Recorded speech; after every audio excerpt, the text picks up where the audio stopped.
खाए पिए आप कब तक रह पाओगे?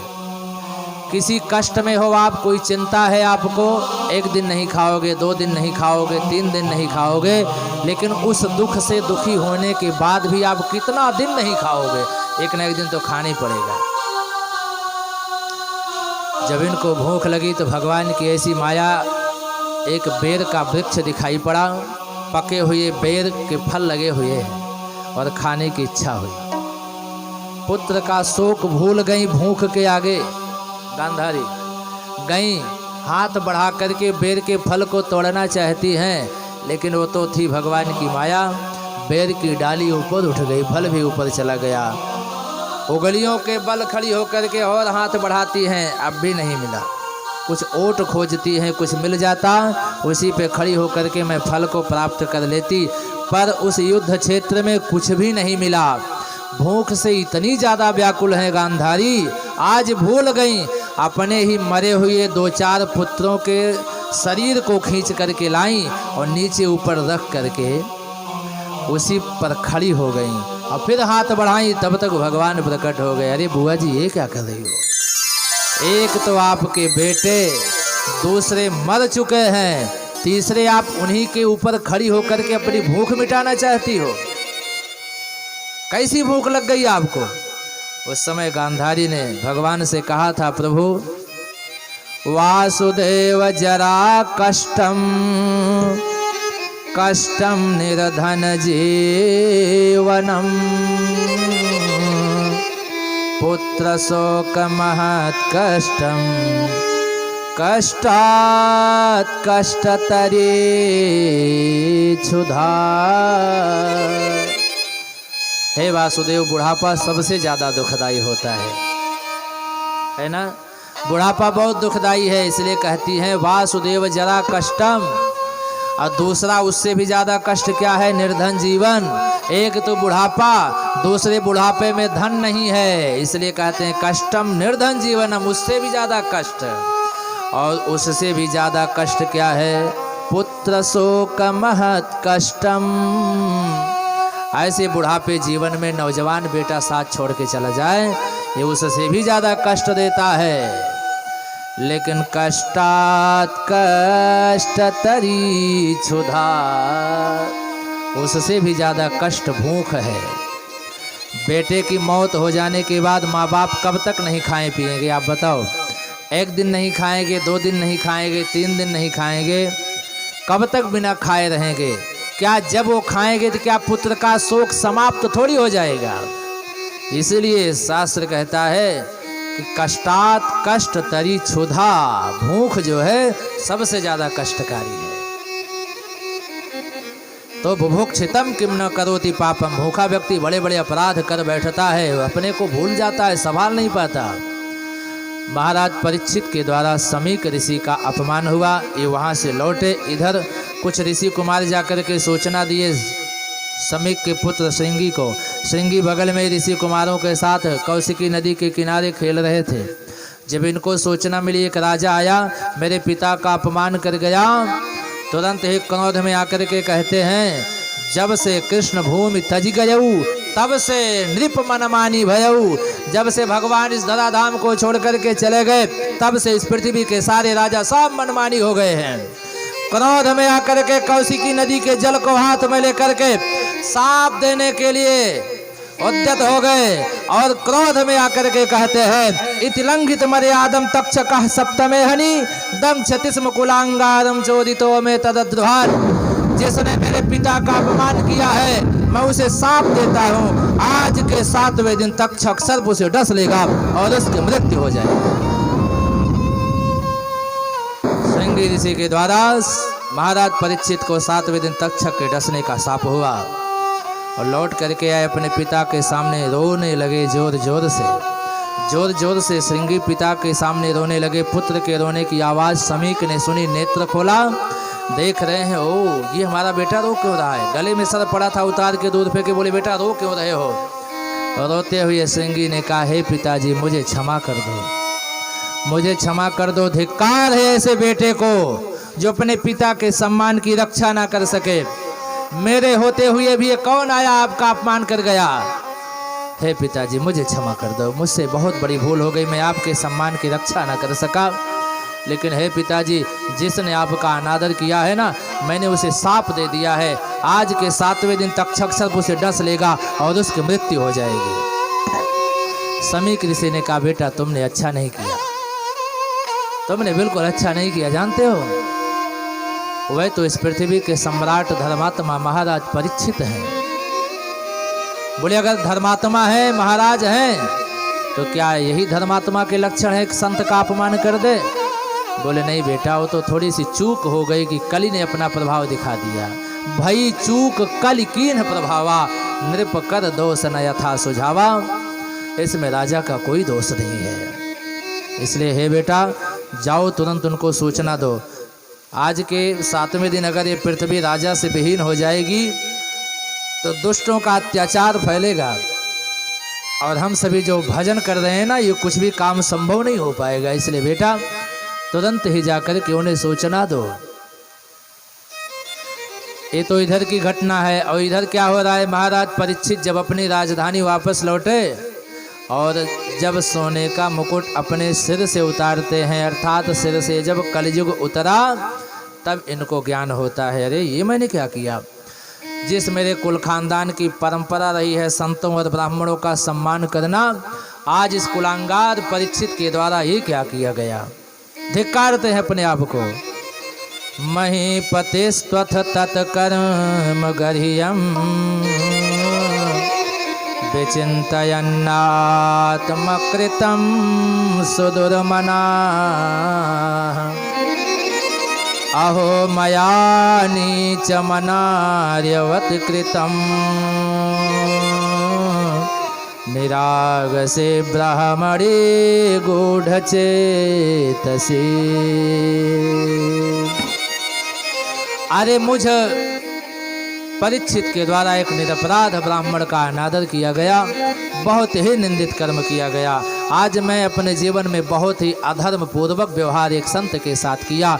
अपने को धिक्कारते हुए कहते हैं, हे महात्मा आप मुझे क्षमा मत करना, और आज मेरे द्वारा ये जो निंदित कर्म किया गया है इसका पनिशमेंट मुझे अवश्य मिलना चाहिए, और इसका फल तो मुझे अद्यैव राज्यम बलवृद्ध को संप्रकोपित ब्रह्मकुलानलो में। हे ब्राह्मण देवता, आपके कोप से ब्रह्माग्नि लग जाए, मेरा सब जल करके समाप्त हो जाए, मुझको ऐसी गलती का प्रायश्चित अवश्य ही करना है।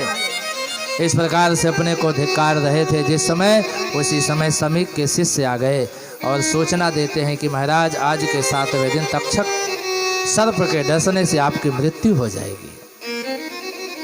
महाराज परीक्षित ने उस साप को सहर्ष स्वीकार किया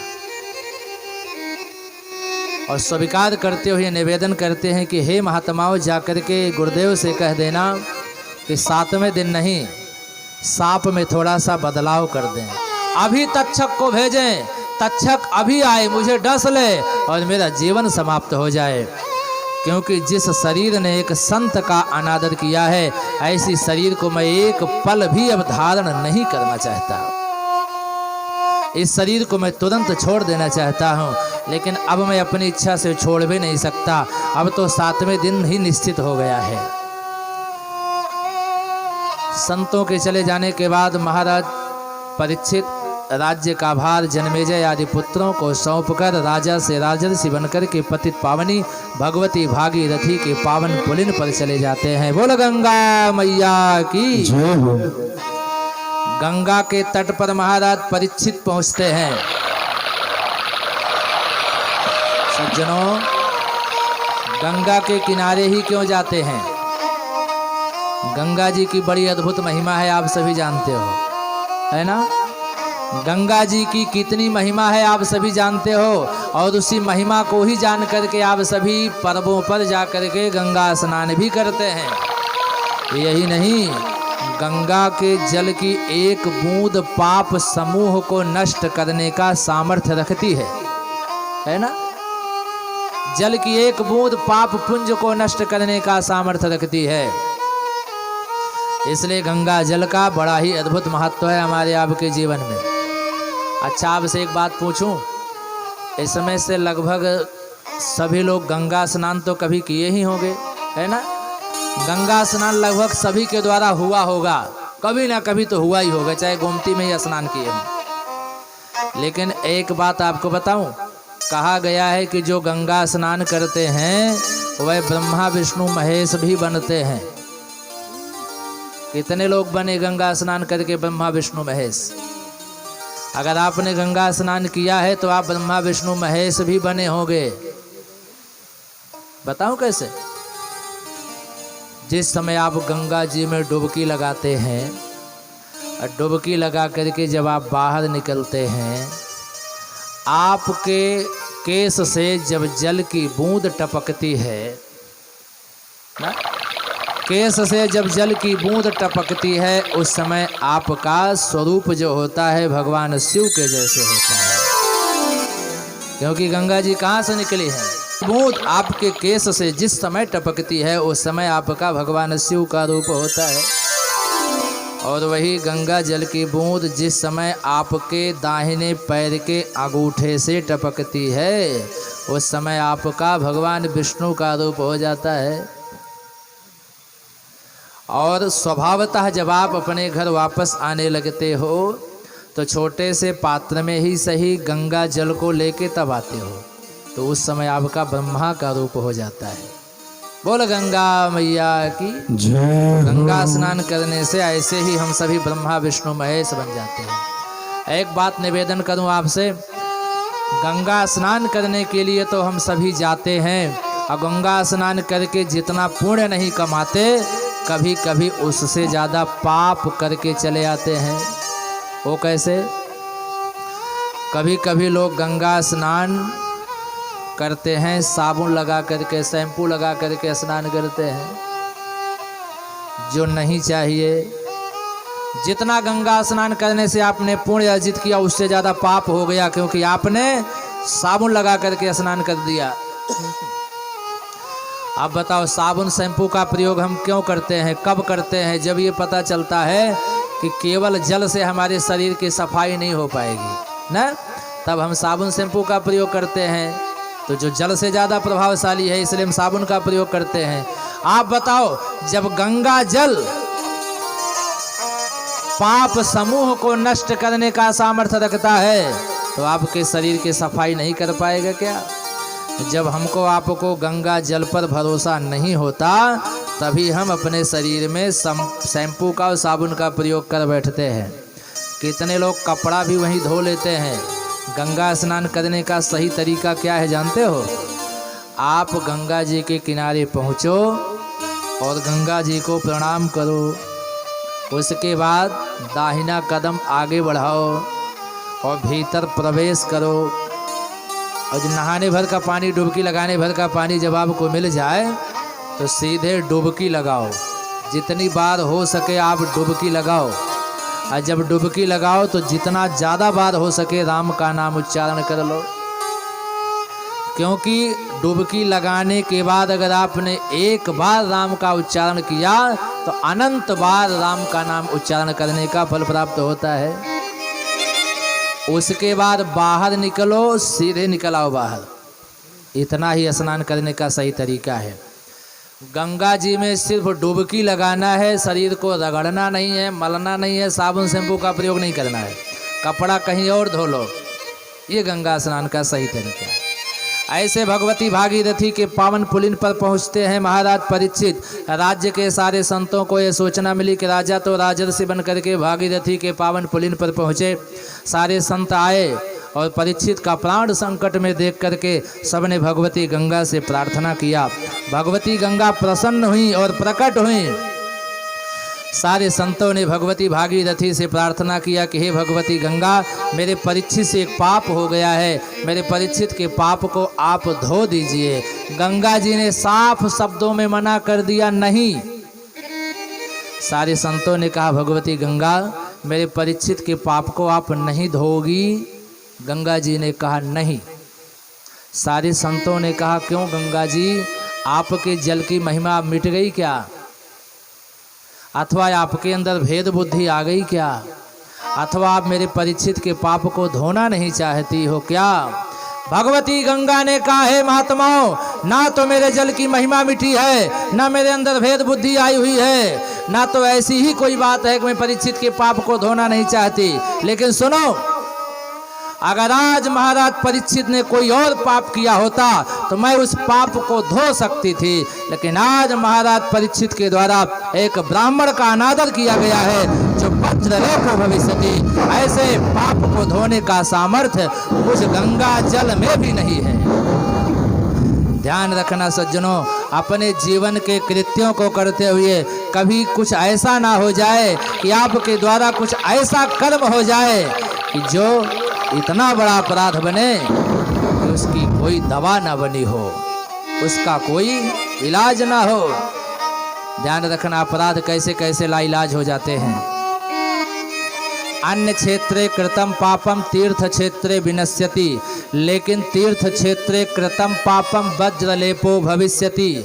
अन्य जगहों पर किया गया पाप तीर्थ क्षेत्र में पहुँचते ही समाप्त हो जाता है, लेकिन तीर्थ क्षेत्र में किया गया पाप कोरोना की तरह लाइलाज हो जाता है। बोल सच्चिदानंद भगवान की जय हो।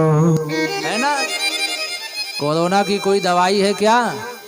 जब तक कोई दवाई नहीं तब तक कोई ढिलाई नहीं। बोल सच्चिदानंद भगवान की जय। अगर आपने तीर्थ क्षेत्र में जाकर के अपमान किया है किसी का, तीर्थ क्षेत्र में जाकर के कोई पाप किया है, इसी बीमारी की तरह वह अपराध भी अंकित हो जाएगा जिसका कोई इलाज इस दुनिया में नहीं होगा। दुनिया के कल्याणकारी जितने भी साधन हैं सब फेल हो जाएंगे, कोई आपका कल्याण नहीं कर सकता। अब ध्यान रखना, यही गंगा जी की जल की एक बूंद पाप समूह को नष्ट करने का सामर्थ्य अगर रखती है तो परीक्षित के पाप को भी वह जल, वह गंगा जी परीक्षित के पाप को भी धो सकती थी, लेकिन गंगा जी ने मना किया क्योंकि एक संत का अनादर किया है। भगवान सुन रहे थे गोलोक धाम में बैठे, अपने परीक्षित का प्राण संकट में देख करके भगवान को बड़ी चिंता हुई।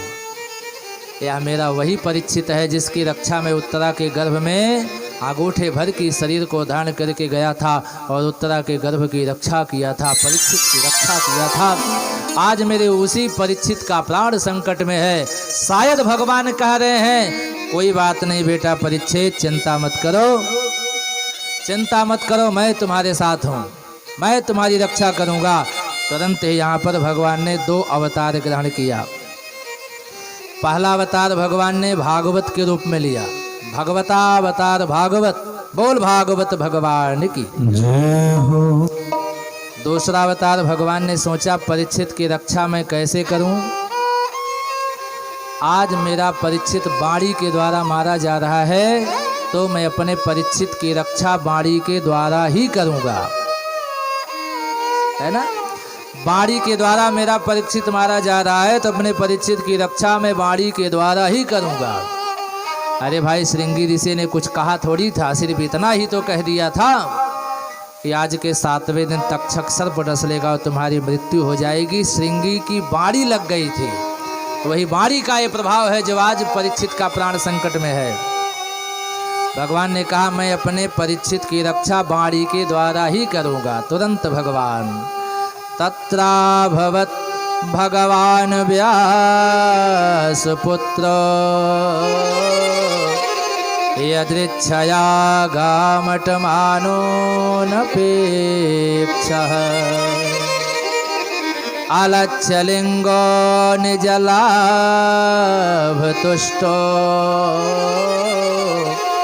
मृतश्च बालैरवधूतवेशः।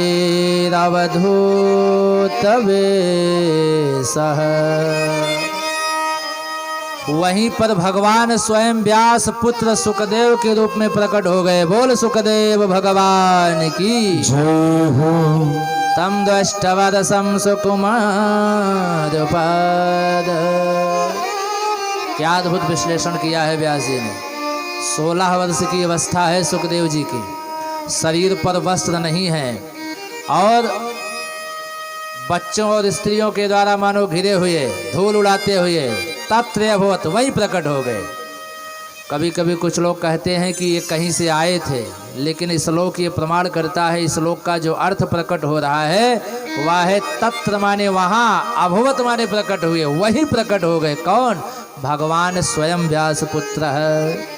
भगवान स्वयं व्यासपुत्र सुखदेव के रूप में स विष्णुदातो तिथय आगताय तस्मै सपरयाम शिरसा जहार ततो निवृत्ता ह्यबुधा स्त्रियोर्भका महासने सोपविवेश पूजितः। सुखदेव जी का जब आगमन हुआ, उनके स्वागत में सभी संत उठ कर के खड़े हो गए। महाराज परीक्षित जाकर के दंडवत करते हैं। यथा उचित जो आसन व्यवस्था थी वहाँ पर, उसी आसन पर सुखदेव जी को प्रेम पूर्वक बैठाया है। पाद्य अर्घ्य आचमन इत्यादि के द्वारा जो कुछ भी पूजन विधि हो सकी, उन सब पूजन विधि से उनका पूजन किया है। और उसके बाद निवेदन किया, अहो अद्य वयं ब्राह्मण सतसेव्याः छत्रबन्धवः कृपया तिथिरूपेण भवद्भिस्तीर्थकाः कृता भवद्भिस्तीर्थका क्रिया। हे महात्मन, हे ब्रह्मस्वरूप भगवान, आज हम बड़भागी हुए जो आपका दर्शन हुआ है, क्योंकि आपका दर्शन आज मुझ क्षत्रिय अपराधी होते हुए भी आज आप पधार करके मुझको कृतार्थ कर दिए। अहो अद्य वयं ब्राह्मण सत्सेव्याः छत्रबन्धवः। देखिए, अभी कथा के प्रारंभ में मैंने आपसे निवेदन किया कि दो जातियों के सामने बंधु शब्द नहीं लगाने चाहिए। एक ब्राह्मण के सामने, दूसरा क्षत्रिय के सामने सामान्य स्थिति में बंधु शब्द का उपयोग नहीं होना चाहिए। हम दुनिया वाले कहते हैं ब्राह्मण बंधु, क्षत्रिय बंधु, लेकिन ब्राह्मण के साथ बंधु शब्द, क्षत्रिय के साथ बंधु शब्द तब लगे जब इनसे कुछ गलत कार्य हो जाए तब। अश्वत्थामा देखो ब्राह्मण थे, लेकिन भगवान ने कहा छत्र बंधु, भगवान ने कहा ब्रह्म बंधु। अब ये सोते हुए बच्चे को मारा है, इसलिए ब्राह्मण नहीं ब्राह्मण बंधु हो गया है। और आज महाराज परीक्षित स्वयं जब सुखदेव जी के सामने होते हैं, तब ये भी स्वयं कह रहे हैं, अहो अद्य वयं ब्राह्मण सतसेव्याः छत्रबन्धवः। महाराज, मैं छत्रबंधु हूँ, आप मेरा कल्याण करो। कृपया तिथि रूपेण भवद्भिस्तीर्थकाः क्रियाः। आज अतिथि के रूप में आप पधार करके एक तीर्थ के समान हम सबको आपने पवित्र कर दिया। आपका दर्शन एक तीर्थ दर्शन से कम नहीं प्रभु। एक बात आपसे निवेदन करूं, आपने दो शब्द सुना होगा, आपने दो शब्द सुने होंगे जिसका नाम है तीर्थ और धाम। कहते ना, कभी कहते हो तीर्थ करने गए हैं, कभी कहते हो धाम में गए हैं, लेकिन तीर्थ और धाम में बहुत अंतर है। और कभी कभी वह स्थान तीर्थ और धाम दोनों के रूप में दिखाई पड़ता है, कभी कभी अलग रूप में। जहाँ जल का महत्व होता है उसे तीर्थ कहा जाता है, ध्यान से समझना। जहाँ जल का महत्व होता है उसे तीर्थ कहते हैं, और जहाँ भगवत दर्शन का महत्व होता है उसे धाम कहते हैं।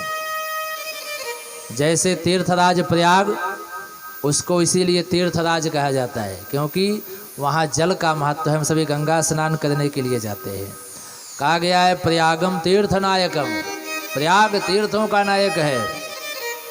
और विंध्याचल जाते हैं, विजयथुआ महावीरन जाते हैं, तब ये क्या है, ये यहाँ पर भगवती के दर्शन का और हनुमान जी के दर्शन का महत्व है, इसलिए यह धाम कहा जाएगा।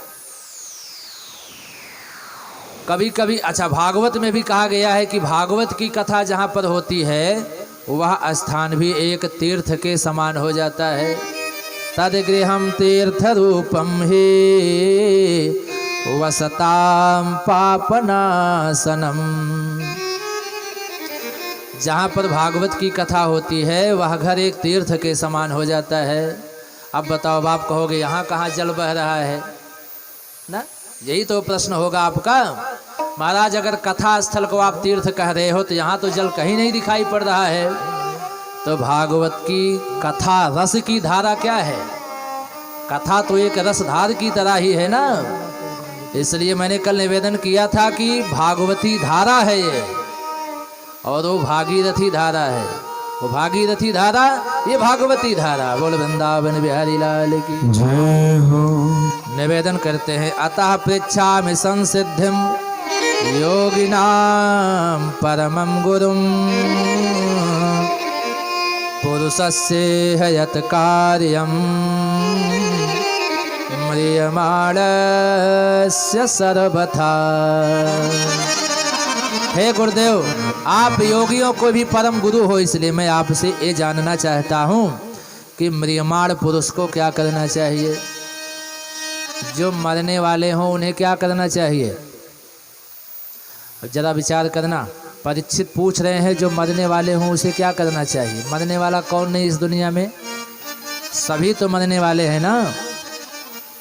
अथवा परीक्षित कह रहे हैं महाराज जिसका जीवन मात्र 7 दिन शेष हो उसे क्या करना चाहिए? परीक्षित ने एक प्रश्न और किया महाराज, यत् श्रोतव्यमथो जप्यम यत् कर्तव्यम नृभिः प्रभो स्मर्तव्यम भजनीयम वा ब्रूहि यदवा विपर्ययम् ब्रूहि यदवा विपर्ययम्। जब मृत्यु निकट आ जाए तो मनुष्य को किसका ध्यान करना चाहिए, किसका भजन करना चाहिए और किसका नाम जपना चाहिए? इसी प्रश्न के साथ भागवत जी का प्रथम स्कंध विश्राम लेता है। द्वितीय स्कंध में सुखदेव भगवान की वाणी जब प्रकट होती है तो सुखदेव जी कहते हैं, वरीयाने सते प्रश्नः कृतो लोकहितं नृप आत्मवित् सम्मतः पुंसां श्रोतव्यादिषु यः परः। सुखदेव भगवान की वाणी जब प्रकट हुई तो सबसे पहले वा का अक्षर निकला। वरीयाने सते प्रश्नः, वह अक्षर है ब्रह्म का बीज मंत्र। जिसके भीतर जो समाया रहता है वाणी वही प्रकट करती है। सुखदेव भगवान के अंतःकरण में ब्रह्म ही व्याप्त है, इसलिए ब्रह्म का ही बीज मंत्र सबसे पहले मुख से प्रकट होता है। जैसे आप उदाहरण समझे, हम दुनिया वाले जो चीज़ खाए रहते हैं उसी की डकार बाहर आती है ना। तो जो खाते हैं उसी की डकार आती है। जो मन में व्याप्त है वाणी वही प्रकट करती है। मन में जो चल रहा है हम वाणी से वही तो बोलते हैं। तो अगर ब्रह्म व्याप्त है तो ब्रह्म का ही बीज मंत्र निकला। राजन, आपका प्रश्न बड़ा ही उत्तम है। इसलिए उत्तम है कि आपने लोक हित में प्रश्न किया है, और ऐसे प्रश्न के उत्तर के साथ जानते हैं क्या होगा? इस प्रश्न के उत्तर में जगत का कल्याण निश्चित है। बोल सच्चिदानंद भगवान की जय हो। तो सुखदेव भगवान कहते, राजन आप बिल्कुल चिंता मत करो। तस्माद् भारत सर्वात्मा भगवानीश्वरो हरिः श्रोतव्यः कीर्तितव्यस्य स्मर्तव्यश्चेच्छता भयम्। सुखदेव जी कहते हैं, राजन जब जीव को ये पता चल जाए कि अब मैं मरने वाला हूँ, अब आपसे पूछा जाए कि कब पता चलता है कि अब मैं मरने वाला हूँ? पता चलता है क्या? पता नहीं चलता। ये तो मरने वाले बता सकते हैं। जिनकी मृत्यु एकदम निकट आती है सच में उन्हें पता चल जाता है। कभी कभी इसी समाज में, गांव देश में आप सुने होंगे कि एक ऐसे व्यक्ति जिन्होंने कहा था कि कल मैं इतने बजे चला जाऊंगा, और कल वो सच में उतने बजे चले गए। तो भविष्य वक्ता नहीं हो जाते हैं, उनको सूचना मिल जाती है। यम के दूत उनको दिखाई देने लगते हैं। और दूसरे शब्द में हम ये समझें कि ऐसा कौन है जो मरने वाला नहीं है। हमको आपको सभी को तो मरना है, पर ये टाइम नहीं निश्चित है कि कब मरना है। निश्चित तो है पर हमें पता नहीं है। आचार्य डोगरे जी महाराज कहा करते थे कि 24 घंटे में एक बार ही सही मृत्यु को याद करना चाहिए। उनके शिष्य लोग चौंक गए, महाराज दुनिया कहती है कि एक बार ही सही लेकिन भगवान को याद करो, और आप कह रहे हो 24 घंटे में एक ही बार सही लेकिन मृत्यु को याद करो। बोले महाराज राम को याद करने की बात कहे होते तो बात समझ में आती, आप तो कह रहे हो मौत को याद करो। मौत को क्यों याद किया जाता है?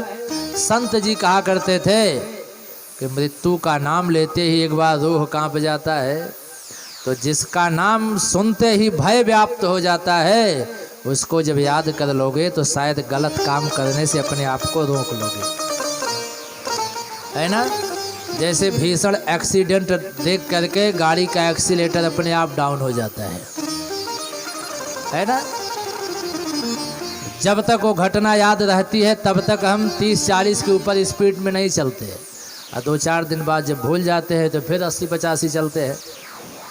तो जब मृत्यु की याद हमको आ जाती है तो एक बार हम भयभीत हो जाते हैं, और जब भयभीत हो जाते हैं तो गलत काम करने से अपने आप को हम बचा ले जाते हैं। इसलिए 24 घंटे में एक बार ही सही मृत्यु को याद करना चाहिए। लेकिन लाभ हानि जीवन मरण जस अपजस विधि हाथ, ये तो विधाता ने सबको बहुत कुछ दिया लेकिन 6 चीज़ों को अपने ही पास रखा। भगवान जानते हैं कि अगर संसार वालों को ये पता चल जाए कि तुम अब मरोगे, बताओ जीने देंगे किसी को? अगर किसी को पता चल गया कि 20 साल तो तुम नहीं मरोगे, भगवान स्वयं अगर आके कह दें, आपको विश्वास हो गया कि अब 20 साल तक तो मैं बिल्कुल नहीं मरूंगा, अब जरा उसका जीवन देखना कि कैसे जिएगा और कैसे जीने देगा दूसरों को। इसीलिए अगर भगवान के द्वारा ये पता चल जाए कि वहाँ से आपका 5 लाख का फ़ायदा होने वाला है, पक्का है एकदम, और उसका प्रयास देखना, फिर सब कर्म करके हारेगा वो, जो भी करना पड़ेगा ये फ़ायदा मुझे मिलना चाहिए। इसलिए कब किसको कहाँ से हानि हो जाएगी, कहाँ लाभ होगा, कहाँ यश मिलेगा, है ना, कब जन्म होगा, कब मृत्यु होगी, ये भगवान ये 6 चीज़ें अपनी पास रखे हैं। सुखदेव जी कहते हैं कि जीव को ये चाहिए कि दुनियादारी छोड़ करके भगवान श्री कृष्ण की लीलाओं का श्रवण करें और उन्हीं के नाम का जप करें। और हे राजन, अगर तुम ये सोच रहे हो कि मेरा जीवन मात्र 7 दिन शेष है, तो उसकी चिंता तुम मत करो। जीवन को सुधारने के लिए 1 सेकंड का भी समय बहुत पर्याप्त होता है। अच्छा, अगर आपसे पूछा जाए कि आप अगर अपना जीवन बहुत बढ़िया बनाना चाहते हो तो कितना समय आपको चाहिए, और जीवन बिगाड़ना चाहते हो तब कितना समय चाहिए? कभी कभी पिताजी अपने बच्चों से पूछते ना, बेटा पढ़ाई कर रहे हो, कब तक तुम सफलता हासिल कर लोगे? तो बेटे कहते हैं पिताजी 3 साल का समय दे दीजिए, कुछ बन के दिखा दूंगा। अब 3 साल पिताजी सारा खर्चा उठाएंगे, 3 साल बाद सफलता नहीं मिली, क्यों बेटा?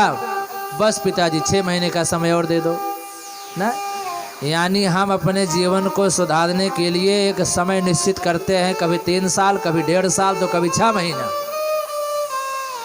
और जीवन को बिगाड़ने के लिए आपको कितना समय चाहिए?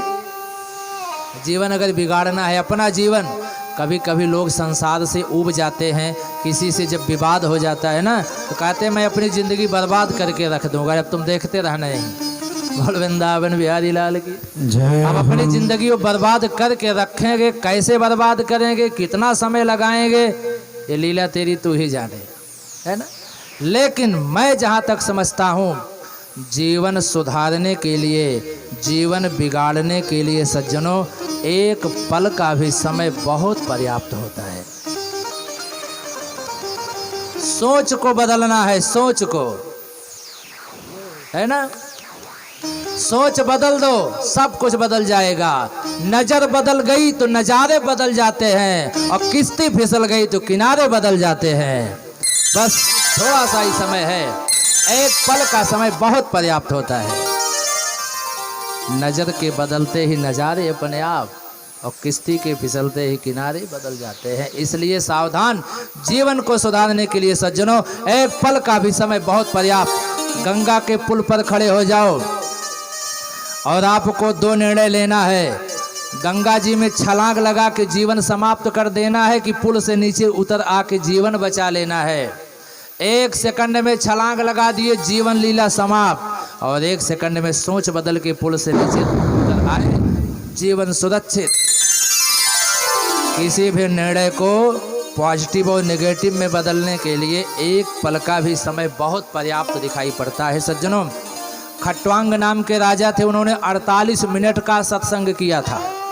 सुखदेव जी कहते हैं मात्र 2 घड़ी का सत्संग, 48 मिनट के सत्संग ने खट्वांग नाम के राजा की जिंदगी बदल दी। महाराज, आपके लिए तो 7 दिन और रात पूरा बाकी है। तुम समर्पित कर दो अपना जीवन गोविंद के चरणों में, तब मैं तुमको। सुखदेव जी कहते हैं राजन, अपने तन मन को गोविंद के श्री चरणों में समर्पित कर दो, तब मैं तुमको इदं भागवतम नाम पुराणं ब्रह्म संहितं अधीतवान् द्वापरादौ पितुर्द्वैपायनादहम्। तब मैं आपको इदम भागवतम नाम, इस श्रीमद् भागवत महापुराण की कथा, जो ब्रह्म संहितम, जिस भागवत के शब्द में नहीं एक एक अक्षर में श्याम की श्यामलता व्याप्त है, ऐसे दिव्य भागवत की कथा मैं आपको श्रवण कराऊंगा। मैं आपको श्रवण कराऊंगा। हे राजन, समर्पित कर दो आप अपना जीवन भगवान के श्री चरणों में। इदम भागवतम नाम पुराणम ब्रह्म संहितम अधीतवान द्वापरादौ पितुर्द्वैपायनादहम्। जिस भागवत महापुराण की कथा मैंने अधीतवान अध्ययन किया है, पितुः द्वैपायनादहम्, अपने पिता कृष्ण द्वैपायन व्यास जी से, द्वापरादौ, द्वापर युग आदि में है जिसके, अर्थात कलयुग के प्रारंभ में जो मैंने अध्ययन किया है, वही आपको श्रवण कराऊंगा। अनेक अनेक प्रकार के प्रश्नोत्तर की विधि से भागवत जी का शुभारंभ होता है। सुखदेव स्वामी राजा परीक्षित को एक बहुत अद्भुत उपदेश करते हुए कहते हैं राजन, कामनाओं के अनुसार भिन्न भिन्न देवताओं की उपासना का वर्णन बताते हैं। जैसे हम दुनिया वाले अलग अलग कामना से युक्त हैं और अलग अलग कामना से अलग अलग देवताओं की आराधना भी करते हैं ना, और कभी कभी सभी कामनाओं के लिए एक ही देवता से आराधना करते हैं, उनसे प्रार्थना करते हैं। लेकिन भागवतकार व्यास जी बता रहे हैं, आपको क्या चाहिए तो किसकी आराधना करो। जैसे अगर आपको चीनी चाहिए तो हार्डवेयर की दुकान पे जाएंगे तब मिलेगी क्या? नहीं मिलेगी ना। अथवा जैसे आपको रक्षा चाहिए अगर किसी से, तो प्रशासन के पास जाना पड़ेगा कि किसी डॉक्टर के पास जाओगे। रोग से छुटकारा पाना है तो डॉक्टर के पास जाओ, और मदद चाहिए तो प्रशासन के पास जाओ। ऐसे ही आपको क्या चाहिए, किसके पास जाओ? बहुत ध्यान से समझना। ब्रह्मवर्चस कामस्तु यजेत ब्रह्मणस्पतिम इंद्रमिंद्रिय कामस्तु प्रजा कामः प्रजापति। जो अपने जीवन में ब्रह्म तेज चाहते हैं वो क्या करें? वो बृहस्पति की आराधना करके ब्रह्म तेज प्राप्त कर सकते हैं। और जो अपने जीवन में इंद्रियों की शक्ति चाहते हैं वह देवराज इंद्र की आराधना करें। और जिनके संतान नहीं है, जो संतान चाहते हैं, वह प्रजापति नाम के जो देवता हैं उनकी आराधना करें। देवी मायां तो श्री कामस तेजस कामो विभावसुम वसु कामो वसून रुद्रान वीर्य कामोथ वीर्यवान। जो अपने जीवन में लक्ष्मी चाहते हैं वह भगवान की जो माया देवी हैं उनकी आराधना करें। माया की आराधना करने से लक्ष्मी की प्राप्ति होती है। और जो अपने जीवन में तेज चाहते हैं, जो ये सोचते हो कि मैं जहाँ पहुँचूँ हमारा ही फोकस बना रहे, ऐसे भी लोग हैं तो ना, मैं जहाँ पहुँचूँ हमारा ही तेज रहे, हमारा ही वर्चस्व रहे। तो अपने में तेज प्राप्त करने के लिए अग्नि देव की आराधना करनी पड़ेगी। अग्नि की आराधना करने से तेज प्राप्त होगा। और जो धन के इच्छुक है वसु नाम के देवता की आराधना करें, और जो वीरता चाहते हैं भगवान रुद्र की आराधना करें। भगवान का जो रुद्र स्वरूप है उसकी आराधना करने से वीरता की प्राप्ति होती है। आगे कहते हैं अन्नाद्य कामस्तमदितिम स्वर्ग कामोदिते सुतान विश्वान देवान राज्य कामः साध्यान संसाधको विषाम। जो ये चाहते हैं कि मेरे जीवन में अन्न की कमी ना हो, वो क्या करें? देवताओं की माता अदिति की आराधना करें। अदिति की आराधना करने से अन्न की कमी नहीं होती। इसलिए कहते हैं अनाद्या कामस्तम अदितिम। जो लोग स्वर्ग चाहते हैं वह देवताओं की आराधना करें। जो लोग राज्य चाहते हैं विश्वदेव नाम के देवता की आराधना करें। और प्रजा हमारे अनुकूल बनी रहे, हमारी जो प्रजा है मेरे ही कहे में रहे, उनको साध्य नाम के देवता की आराधना करनी चाहिए। आगे कहते हैं यज्ञम यजेद यशस्कामः कोशकामः प्रचेतसां विद्या कामस्तु गिरिशं दाम्पत्यार्थ उमां सती। अगर आप यश चाहते हो तो यज्ञ पुरुष की आराधना करो। यज्ञम यजेत यशस कामः कोश कामः प्रचेतसाम। अगर आप खजांची बनना चाहते हो कैसियर तो क्या करो? प्रचेता नाम के अर्थात जो वरुण देवता हैं, जल के देवता जो वरुण जी हैं, आप उनकी आराधना करो, खजांची बन जाओगे। कोश कामः प्रचेतसम। आगे कहते हैं विद्या कामस्तु गिरिशम दाम्पत्यार्थ उमां सती। विद्या चाहने वाले को भोले बाबा की आराधना करनी चाहिए। उत्तम विद्या का लाभ प्राप्त करने के लिए भगवान शिव की आराधना करनी चाहिए। जितने यहाँ पर विद्यार्थी बैठे हैं ध्यान से सुने, जितने स्टूडेंट्स बैठे हैं सभी ध्यान से सुने। अगर आप पढ़ लिख करके बहुत अच्छे बनना चाहते हो, अपने क्लास में क्या कॉलेज में पूरे जिला में देश में फर्स्ट आना चाहते हो तो क्या करोगे? नमः शिवाय का जप करो। भोले बाबा को एक लोटा सवेरे नहाने के बाद जल चढ़ाओ और जितना बार हो सके नमः शिवाय का जप करो। 6 महीने करके देख लेना, फिर आके उसका परिणाम क्या होगा मुझसे आके मिलना। फिर भागवत जी की कृपा से देखो अद्भुत प्रभाव है। जो भोले बाबा की आराधना करते हैं उत्तम विद्या का लाभ वो प्राप्त करते हैं। और जिनके घर के बच्चे नहीं आए हैं, जो माता पिता उनके घर से आए हैं, आज ही जा कर के अपने बच्चों को ये जरूर बताएं। आज की कथा से आप ये जरूर सीखो, जा कर के बताओ कि नमः शिवाय का जप जरूर करो, उत्तम विद्या का लाभ प्राप्त होगा। आगे सुखदेव जी कहते हैं सौभाग्यवती स्त्रियों के लिए दाम्पत्यार्थ उमाम सतीम, पति पत्नी में विवाद न हो, इसके लिए क्या करना है? माता गौरी की आराधना करनी है। सबसे बड़ी बीमारी यही है ना आज के ज़माने में।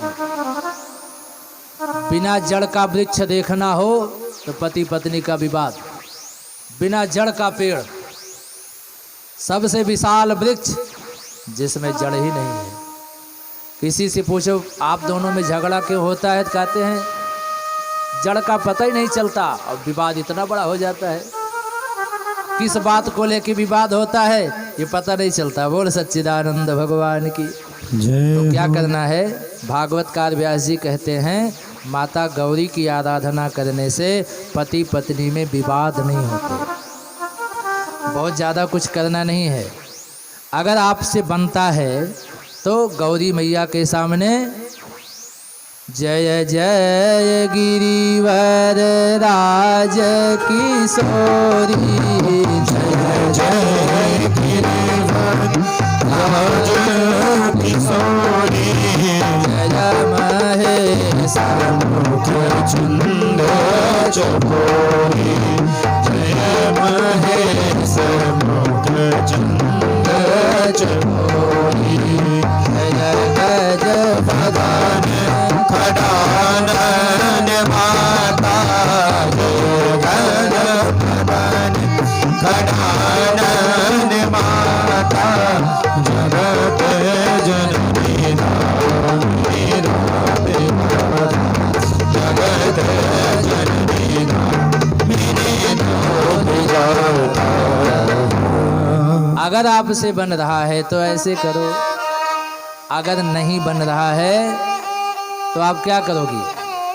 गाय के गोबर की गौरी बनाओ, है ना। गाय के गोबर की गौरी बना करके अपने पूजा स्थल पर अथवा आप जहाँ श्रृंगार करती हैं अपना वहाँ रख लीजिए। और सबसे पहले अपना श्रृंगार करने से पूर्व माता गौरी की आराधना करो और उनका श्रृंगार करो। माता गौरी का श्रृंगार करते हुए आप ये कहो कि हे माँ गौरी, जैसे आप और भोले बाबा में प्रेम है, आप और भोले बाबा में किसी प्रकार का बात विवाद कभी नहीं होता, ऐसी ही कृपा हमारे भी ऊपर करिए जिससे हमारे दोनों में कभी विवाद ना हो। और हे भगवती गौरी, जैसे आप अपने पति भोले बाबा को प्यारी हो, ऐसे मैं भी अपने पति की प्यारी बनूं, ये प्रार्थना करो। पति पत्नी के जीवन में होने वाले सारे विवाद अपने आप समाप्त हो जाएंगे। अनेक अनेक प्रकार का उपदेश किया है श्री व्यास जी ने। सुखदेव स्वामी कहते हैं, राजन, दिव्य भागवत की कथा सबको श्रवण करनी चाहिए। जो भागवत जी की अद्भुत कथा श्रवण करते हैं उनका परम कल्याण होता है। इस प्रकार से प्रश्नोत्तर पर आधारित होकर के भागवत की कथा प्रारंभ हुई है। और समय संकेत, कुछ बुजुर्ग लोग भी कथा में आते हैं, उनको अंधेरा होने लगता है तो जाने में समस्या होती है ना, इसलिए नाम संकीर्तन के साथ वाणी विश्राम करें।